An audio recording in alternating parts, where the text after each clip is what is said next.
Halo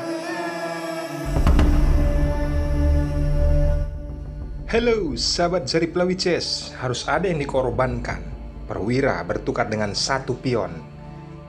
Sering langkah ini kita temui teman-teman pada saat kita bertanding atau lawan kita melakukan hal yang sama.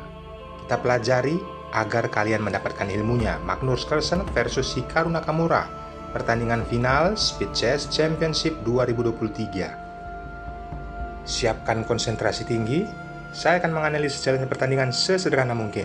Dan bagi teman-teman yang baru bergabung di Jari Pelawi Chess, welcome. Jangan lupa tombol subscribe dan nyalakan loncengnya. Selamat menyaksikan.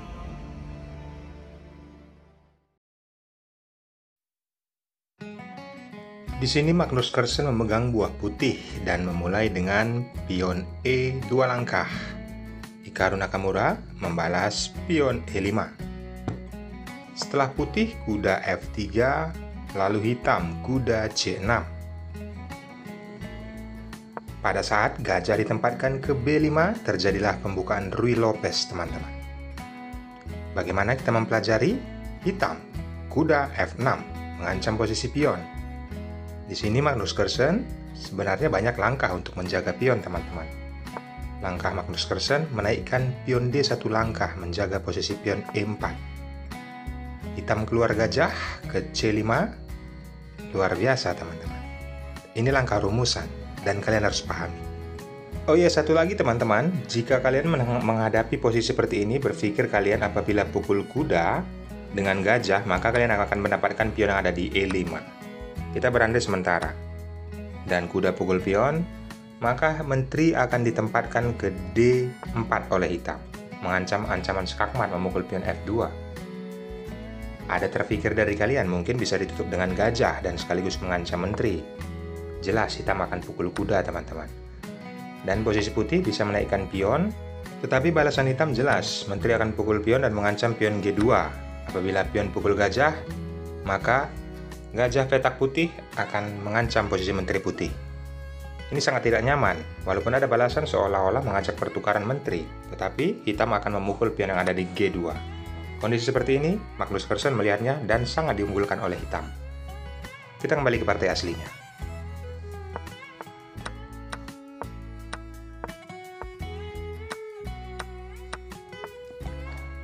Di sini Magnus Carlsen melakukan manuver ya teman-teman. Dia masih melindungi gajahnya dan menurunkan gajah ke A4. Tentu saja agar diagonal gajah bisa menyerang ke pertahanan raja hitam. Setelah hitam, pion D6, lalu rokade sayap raja. Hitam juga melakukan hal yang sama. Apa rencana dari Magnus Carlsen atau putih dengan kondisi seperti ini? Next, dia melangkah, mencoba mengambil penyerangan dari sayap menteri. Menaikkan pion C 1 langkah. Berharap pion B bisa dinaikkan 2 langkah. Hitam, pion A6, lalu putih juga melakukan hal yang sama agar menghambat pergerakan kuda. Hitam gajah mundur ke B6, lalu putih kuda D2. Hikaru Nakamura menaikkan pion A1 langkah, dan putih menempatkan benteng ke E1.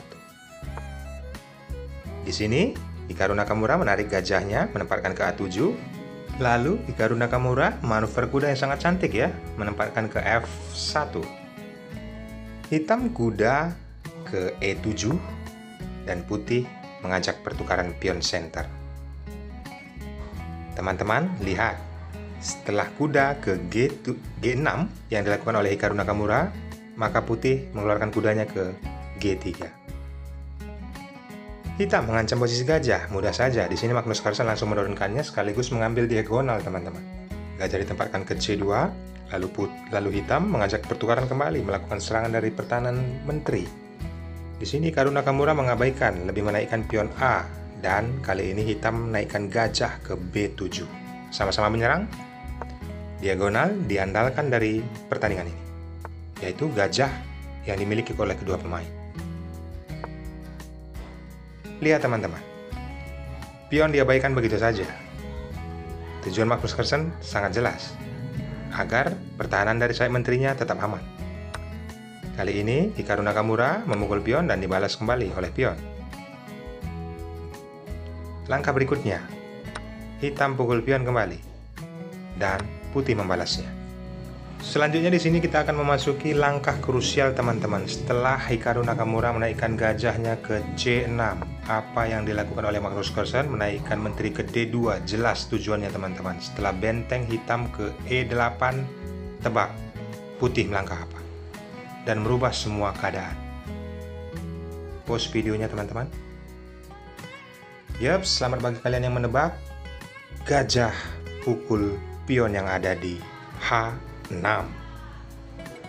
Langkah luar biasa yang dilakukan Hikaru Nakamura. Berani dia melakukan hal itu, tentu saja dia telah memperhitungkannya teman-teman. Apa dampak dari seperti ini? Banyak kita temui pada saat kita bermain. Jelas hitam di sini akan memukul gajah, karena tidak mungkin dia akan membiarkan posisi pion dimakan secara gratis.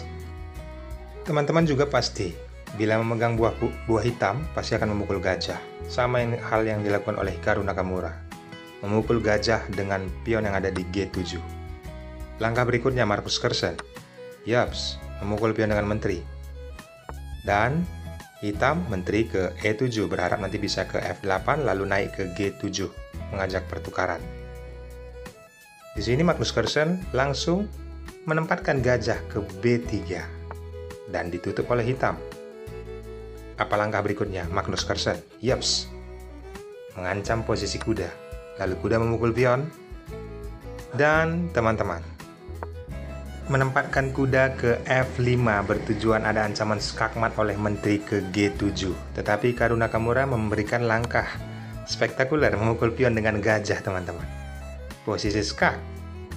Dan apabila kita berandai raja pukul gajah, maka ada kuda ke G4. Apabila dipukul dengan pion, maka disambut lagi dengan kuda. Menteri akan didapatkan secara gratis. Kita kembali. Di sini Magnus Carlsen melihat hal itu teman-teman. Maka dia menggeser rajanya satu langkah saja, bergeser ke H1. Langkah krusial yang dilakukan oleh Hikaru Nakamura bisa sebenarnya mendapatkan kualitas benteng, tetapi kondisi rajanya sangat terancam teman-teman. Apa langkah Hikaru Nakamura dengan kondisi seperti ini? Yaps, benar sekali. Apabila kalian menebak, menteri diturunkan ke F8, mengajak pertukaran. Magnus memukul kuda yang ada di F6. Berikutnya, benteng mengancam menteri, dan Magnus Carlsen posisi skak menteri ke G5. Ditutup dengan kuda. Lihat teman-teman. Berikutnya bisa kalian pelajari. Jika kalian memegang buah putih, menempatkan benteng, dan mengancam gajah, ini sangat tidak nyaman bagi hitam. Dan di sini Hikaru Nakamura menyerah. Apa langkah terbaik dari hitam? Mungkin bisa memukul pion dan mengancam kuda sekaligus. Dengan kondisi seperti ini, jelas benteng dipukul oleh gajah. Berikutnya bisa dilanjutkan teman-teman. Dengan kondisi seperti ini, sangat tidak nyaman ataupun hitam pasti akan kalah. Ambil pelajaran pentingnya teman-teman. Saya sudah menganalisis jalannya pertandingan bagaimana Magnus Carlsen mengorbankan gajahnya tetapi berdampak fatal bagi raja hitam. Ini yang mungkin bisa terjadi teman-teman. Yaps. Tidak ada yang bisa menyelamatkan raja hitam. Yaps. Setelah kondisi seperti ini, maka kuda akan mendapatkan menteri. Bila dilanjutkan, raja hitam pasti bonyok. Kita telah sampai ke akhir video teman-teman. Dukung channel ini, subscribe dan nyalakan loncengnya. Akhir kata, saya ucapkan thanks and God bless. Bye-bye.